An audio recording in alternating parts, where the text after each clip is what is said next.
I asked him if he will keep the two-child benefit cap, and he doesn't know. It's just chaos and uncertainty. He has no details. He is briefing something and causing a lot of confusion to the people out there.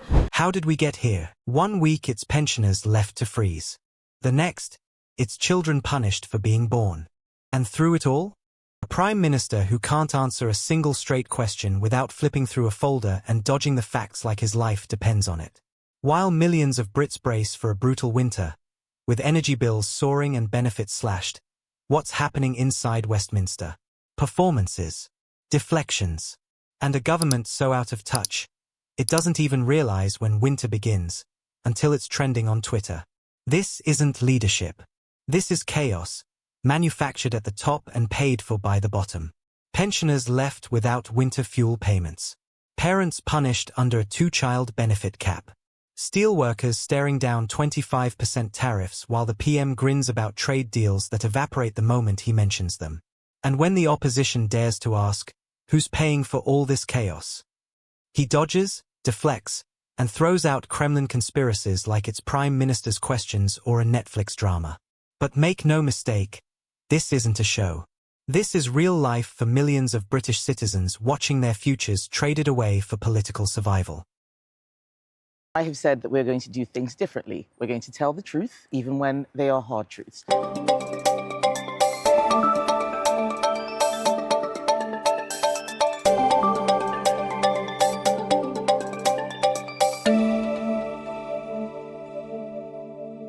Today's parliamentary session wasn't just politics as usual. It was a watershed moment, the day the mask finally slipped, revealing a government so broken, so directionless, that even they don't know what they're doing next. The British people deserve answers. They deserve leadership. What they got instead was a masterclass in how democracy dies, not with a bang, but with the pathetic whimper of a Prime Minister scrambling through his notes, looking for someone else's words to explain his own failures. Let's get into it. The signs, we took the right decisions, the growth figures are up, the interest rates have been cut, and we got 3 trade deals. So we will look again, as I said 2 weeks ago, at the eligibility for winter fuel, and of course we'll set out how we pay for it. But because we've stabilised the economy, Mr. Speaker, we on this side are committed to the triple lock. And that increased pensions by over £400 this April. On their side, they say the triple lock is unsustainable, and I think her position is she wants to means test it. Mr. Speaker, the Prime Minister clearly has selective amnesia. I asked him 3 questions about the winter fuel payments 2 weeks ago, and he was floundering. The fact is, he hasn't answered the question I asked him. He hasn't answered the question I asked him. He can't tell us who will get the payments. All we see is U-turn after U-turn. His head must be spinning. Will he apologise now for taking the payments away in the first place, including to his own backbenchers? And can he tell us how he's going to pay for this? Well, Mr. Speaker, we took the right decisions at the budget because we needed to stabilise the economy. She needs to apologise for the fact that they left the economy in a terrible state. We had a mini-budget which blew up the economy, and we were left with a £22 billion black hole. When she gets up, perhaps she should apologise for that. Mr. Speaker, the OBR has said there was no such black hole. He's just given away £30 billion for the Chagos Island. That's his black hole.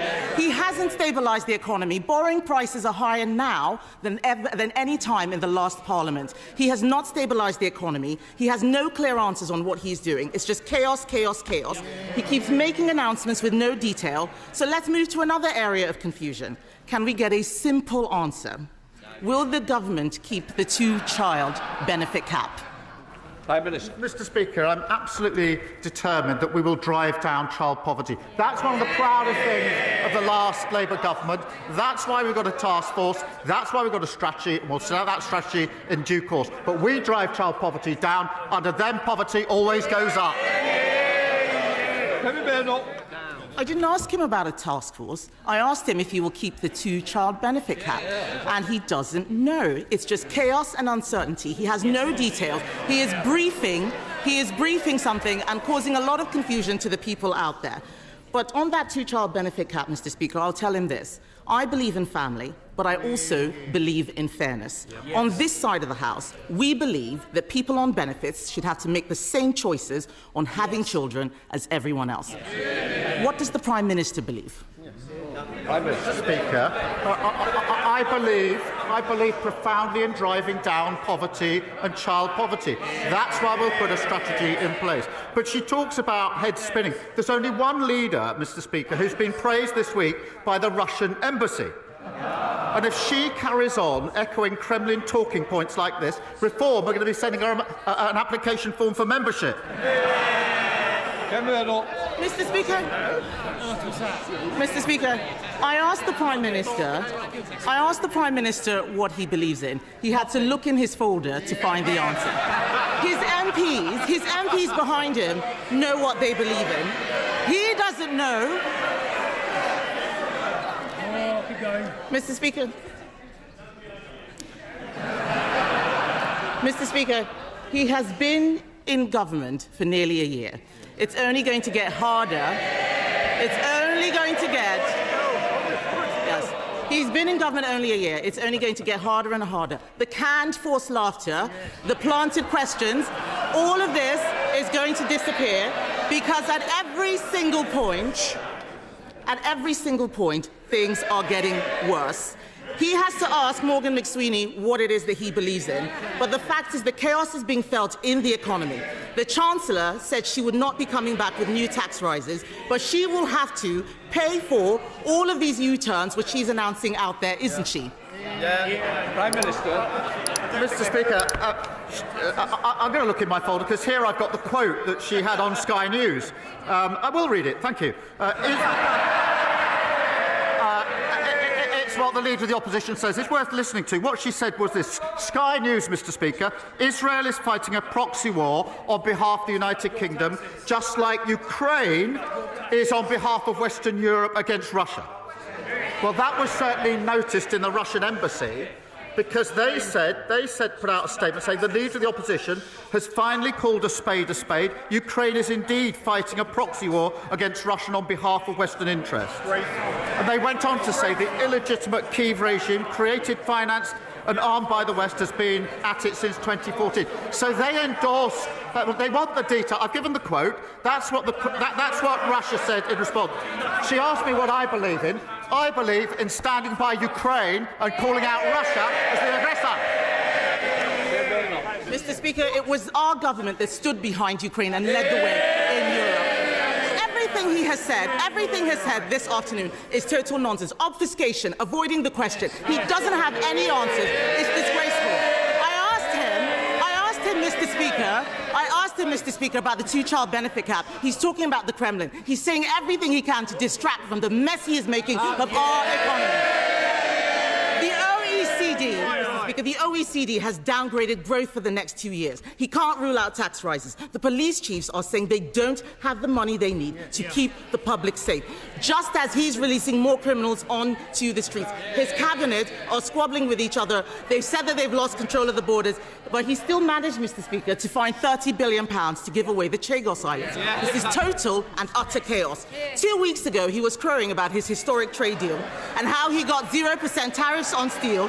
Now the steel industry will face 25% tariffs unless he does exactly what President Trump tells him to. It is chaos, chaos, chaos. And isn't the root of the chaos, Mr. Speaker, that it is about this Prime Minister, his decisions and his judgment?